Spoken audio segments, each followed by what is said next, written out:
So, how about that Endgame, eh? It was awesome, sad. I saw some things coming, but hey. Hey, stop lying. You didn't see anything except for Captain Marvel. You didn't even go to the theater to see it, so zip it. Okay, fine. This video's existence doesn't even work if you saw it. It wouldn't fit the pattern. Okay, I mean, if we're being real here, the people who are watching this have probably seen it twice already. I'm just trying to add a little extra theoretical info to their full Marvel Cinematic Universe knowledge while I still have a gap in my new lucky mother lighting fixtures. Okay? So, over the past 4-ish weeks, videos have been coming out on mainly film channels. Shut up. And they've chosen one scene out of the collection of 22 movies, analyzed it, and explained its importance to the entirety of the MCU. Before they go to see Endgame, that is. The original channels called on for this event by Nando V Movies released their videos the day before Endgame came out. Then, other creators were invited to help grow the playlist. The newest video was added on May 26th, so I'm not late at all this time. If almost everyone else is late, then no one is late. Ha. These videos, like this one, are titled One Marvelous Scene. The link to the playlist is in the description below. The videos are amazing, thoughtful, and of course inspiring. I love being nerdy and I love trying my hand at new things. Clearly. And so, here we are. Welcome to my first ever video essay.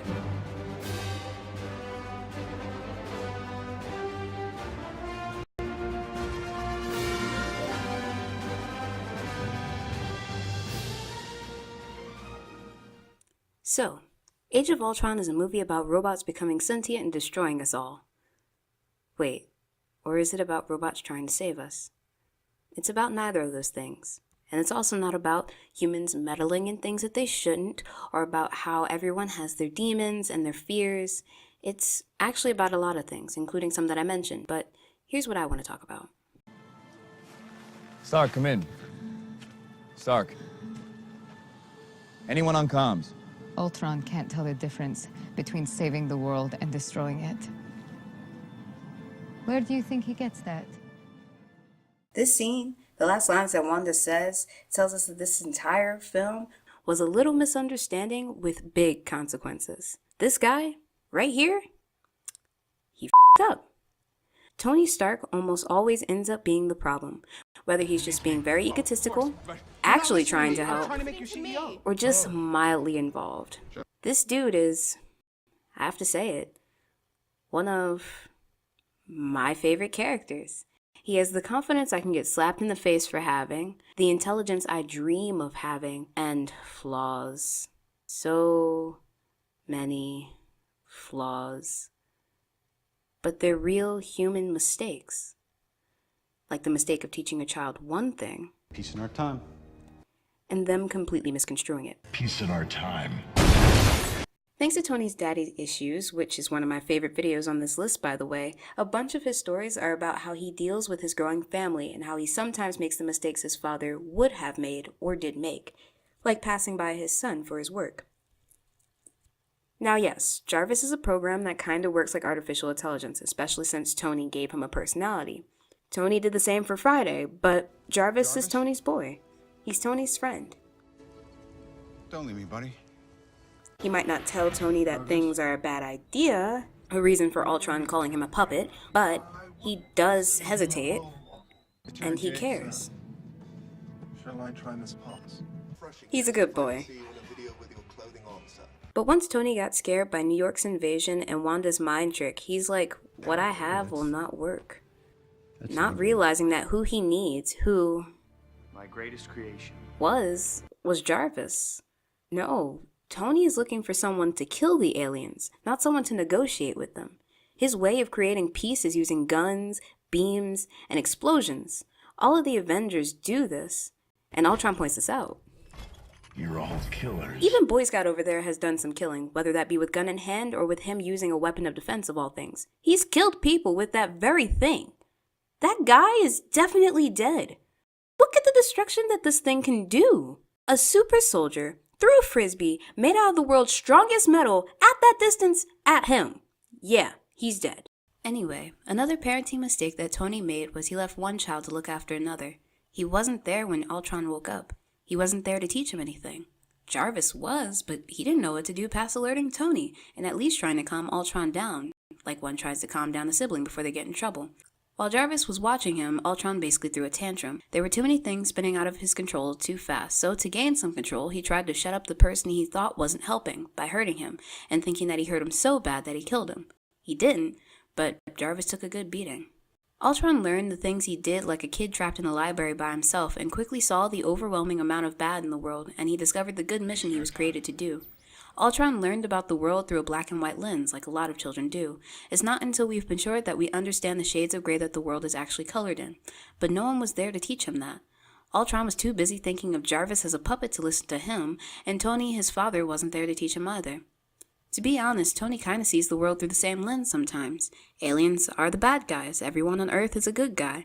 When the scales get too big like Tony saw, sometimes that's how we end up seeing things. But Ultron flips this concept on its head, showing Tony that that's not exactly the case. When Tony started his Peace in Our Time presentation, even Banner pointed out the gray world that they live in, remarking that people are still a threat to people.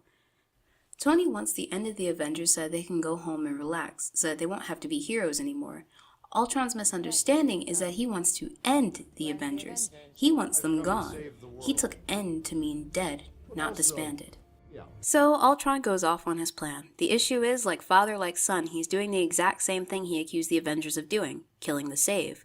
But Ultron's doing this as a kid with a hand grenade. He doesn't know what else to do. He has no other examples of peacekeeping except what he knows his father and his father's friends do. So his only solution is to kill some of the humans to save them from themselves?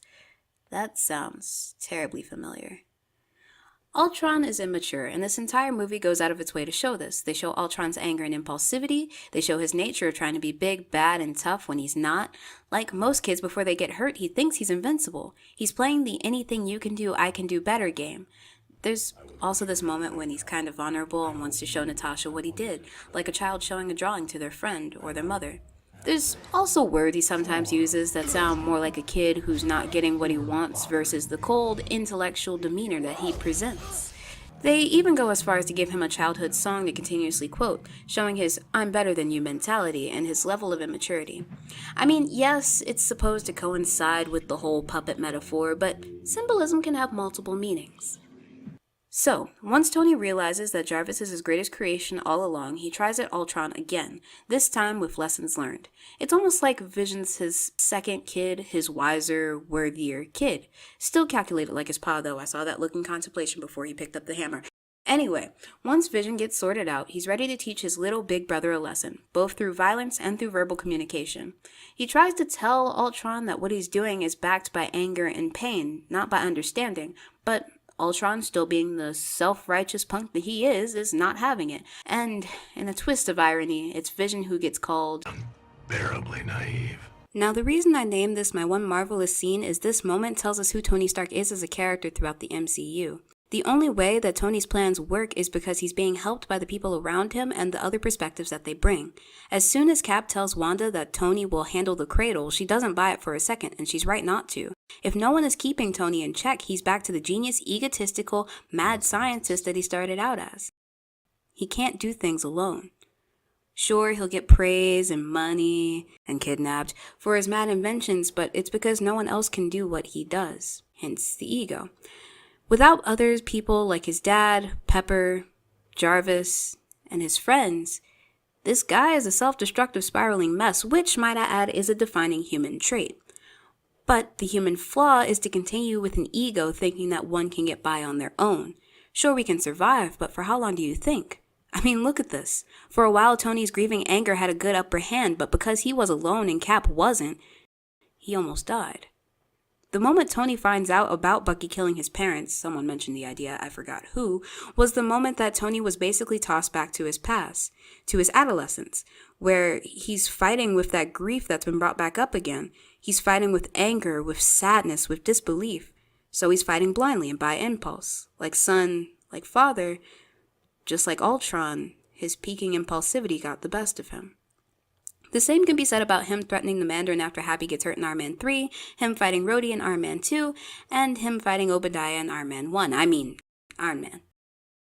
My final point to make is that Tony is the very definition of how gray the world is. His light side is wanting to help him protect people in general, and the people he cares about. His dark side is killing whoever needs to be killed to keep those people safe. A lot of the Avengers do it that way. But we see it as a human flaw to kill, right? Heroes don't kill, right? It's another thing that makes us not good. Heroes and humans aren't good guys, and villains don't usually see themselves as the bad guys. And that was Tony and Ultron's misunderstanding. What they needed to realize is that humans aren't always good guys, or, in Ultron's case, always the bad guys. Sometimes they're good and sometimes they're bad. The interesting thing is at some point they both got that. When Ultron is first introduced, he gets that. But as his body evolves from something less flawed and broken, less human even, his plan devolves into something immature that lacks this understanding. The same can sometimes be said for Tony and his suits. His suits get more techy and awesome each time we see them, but his understanding of how the world works devolves when he sees the bigger picture of space, aliens, and human and friend extinction. He also seems to forget that he can't win by himself and with his fancy suits. He needs the help of the very people he wishes to protect, but he would rather die before any of them do. So it hit him pretty hard when the only ones left on Titan are him and Nebula after the snap. And just to add another extra pint of tears on there for you, the snap also means his kid, Vision, is dead. He died twice, people. But the snap would not have happened without the Mind Stone being removed from Vision's head. And, who people suggest is Tony's surrogate child, Peter, literally turns to dust in his arms, leaving Tony really alone. Even Dr. Strange, who saved his life, is gone, with his last words being, There was no other way. Tony's worst nightmare has come to pass. He has no idea who the snap took out back on Earth, so he might just be swirling around the thought in his head that everyone else, his friends, are dead too. And the worst part, like Tony and Fury said, Watching my friends die, you'd think that'd be as bad as it gets, right? Nope. Wasn't the worst part. The worst part?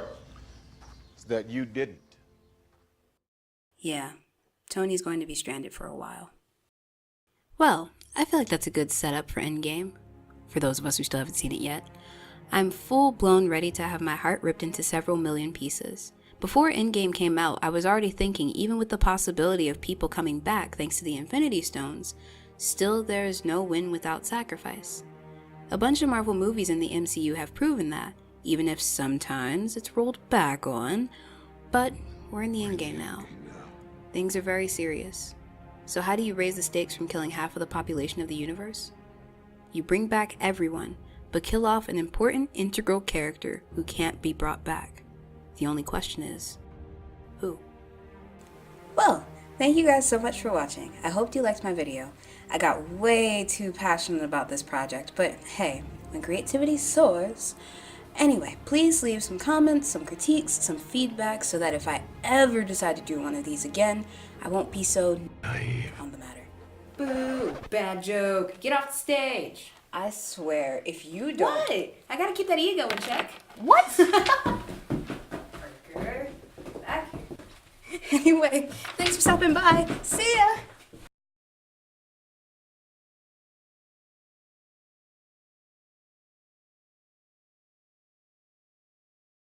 Well, I saw it. I saw it the day that I finished editing this video, the day that I uploaded it even. And I have to say, I wasn't ready. So I have a correction to make. I knew it was going to break my heart into a million pieces, but I wasn't ready for it to break my heart into a million pieces. And each time that I think about like the little moments, there's so many moments throughout that movie, and each time that I think about them, my heart physically aches because it's just that powerful of a movie. And so I will leave you with that. It was a good movie. If you get the chance to see it, please do. And that's it. Bye.